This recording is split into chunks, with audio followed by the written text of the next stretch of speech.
At the start, we see a quiet house with several cars parked outside. The scene shifts inside, where a man walks with determination. Suddenly, he stops, his face tense with confusion. A suitcase sits in the house, but why is it here? He stares at it, puzzled. Then, we see a photo of 3 people. He thinks for a moment and decides he'll ask the Ajumma about it tomorrow. Moments later, he's standing by a door, lost in thought. Just then, something hits him, he forgot to eat his favorite pie. With a sigh, he opens the door, reflecting on how easy it is to get hooked on things.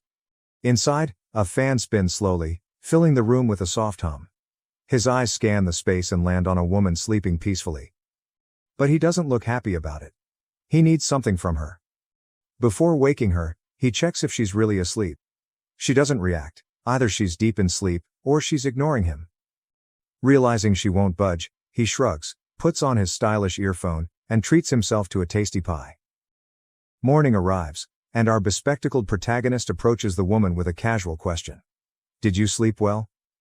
She's busy in the kitchen, smiling as she prepares breakfast.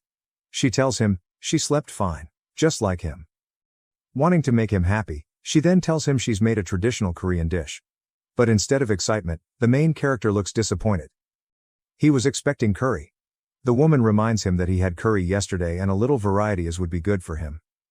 With a warm smile, she assures him the meal is delicious and encourages him to give it a try. A moment later, they're both sitting at the kitchen table eating. Suddenly, the main character notices something strange. The woman is staring at him. It's not just a casual glance, it feels different. When he asks about it, she simply says she's curious whether he likes the food. Even though he listens carefully, something still feels off. Uncomfortable, he tells her he can't enjoy his meal with someone watching him so closely. But instead of looking away, she stays silent, her eyes locked onto his. A small smile appears on her lips. The awkward silence drags on, making him more uneasy. Annoyed, he grumbles that he might get indigestion if this keeps up. At this point, we learn that his late father left him with a new stepmother, Kwon Hye-soo, the woman sitting across from him. The scene shifts to show 3 small cacti, each labeled with different names. He comments that once everyone settled down, they started living together. Then, his mind drifts back to the day he first met his stepmother, a moment he could never forget. As a child, Han Ji-won's first impression of her wasn't exactly warm. To him, she seemed distant, strict, and a little scary. At the same time, Kwon Hye-soo learned his name, and that's when it hit him. There was something intimidating about her. Almost as if she might strangle him with cannonballs when he least expected it. Maybe it was because, despite her beauty, she had always wanted a son. And now that she had one, she wouldn't let this chance slip away. Suddenly, Ji-won is snapped back to reality by a loud voice. It's his stepmother trying to pull him out of his daydream. Kwon reminds him he still needs to eat all his beans and shouldn't waste time. To help him along, she reaches over with her chopsticks, aiming to feed him a bean. When she grabs the bean, she asks him to open his mouth wide. But Ji-won, remembering he's not a child anymore, tells her he can do it himself. Kwon brushes that off, insisting that he'll always be her little boy. Realizing arguing is useless, Ji-won opens his mouth and eats the bean, admitting defeat. She watches him chew, asking if it tastes good. Not wanting to hurt her feelings, he says it's not that bad. Seeing her stepson growing up brings Kwon joy. She believes, it's all thanks to her healthy cooking. After finishing his meal, Ji-won decides to ask his stepmother something important. He remembers the mysterious suitcase and wants to know why it was in the living room. The question makes his stepmother tense up. Her face shows that she's caught off guard, scrambling to think of a quick excuse. Kwon realizes there's no believable story she can make up. She knows Ji-won is grown and independent, and she wants to say something. But just then, their conversation is interrupted by a notification on her phone. She feels saved from the awkward conversation. Noticing she's running late for work, she tells Ji-won they'll talk about it when she gets back, leaving him hanging without answers. Before rushing to the bathroom to get ready, she reminds him to come home from college early. Ji-won reluctantly agrees and finishes his breakfast alone, still puzzled by the suitcase. Later, Ji-won is walking around his college campus with a friend who won't stop complaining about the heat. Ji-won, however, doesn't feel hot at all. His friend jokingly suggests it's because he's so skinny, claiming he's way more muscular. To prove it, he flexes his arm, proudly showing off a tiny bump. Jiwon stares awkwardly, unsure how to respond without hurting his friend's ego. As they continue walking, they overhear a conversation nearby. A guy is pestering a girl, asking her to do homework with him, but she's clearly not interested. Jiwon, confused by the situation, asks his friend what's going on. His friend explains that the guy isn't really interested in homework, he's just trying to convince the girl to have lunch with him, even though she keeps saying no. Jiwon assumes the girl must get a lot of invitations like this, but his friend disagrees. Suddenly, Suyeon notices Jiwon and rushes over, completely ignoring the persistent guy. She smiles and asks if he's heading to class. Jiwon's friend watches in disbelief, thinking this is pure madness. He immediately suspects that Suyeon is interested in Jiwon and wonders what he did to get her attention. Suyeon, growing tired of small talk, leans in and whispers something to Jiwon, hinting that she wants to see him later. But Jiwon, clearly uninterested, politely declines, saying he promised his mother he'd come home early. His friend is stunned. "Just tell her you'll be late," he urges, not understanding why Jiwon would walk away from this opportunity. But Jiwon insists. His mother has something important to tell him. As Jiwon walks off, his friend stands there in shock. He's always thought Jiwon was a bit of a mama's boy, but turning down Suyeon? That's next level confusing.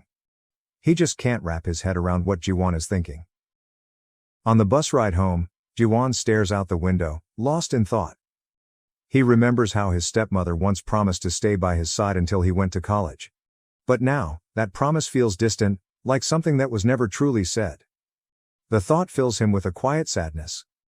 When he finally arrives home, he hesitates before opening the door, wondering what's waiting for him inside. As he steps in, the darkness catches him off guard. The house feels eerily empty. He takes off his shoes and slowly moves through the quiet space, searching for Kwon. Reaching for the light switch, he flips it on, only to be met with a mess. His heart starts to race as he suddenly remembers the suitcase from before. Without wasting a second, he hurries to check if it's still there. But to his shock, it's gone. Jiwon stares at the empty space where the suitcase had been, his mind spinning with questions. A wave of panic washes over him. He tosses his bag aside and dashes toward his stepmother's room, desperate for answers. Reaching her door, his anxiety gets the best of him. He throws it open and calls out for her. To his immense relief, Kwon is there, standing and watching him calmly, almost as if she had been expecting him.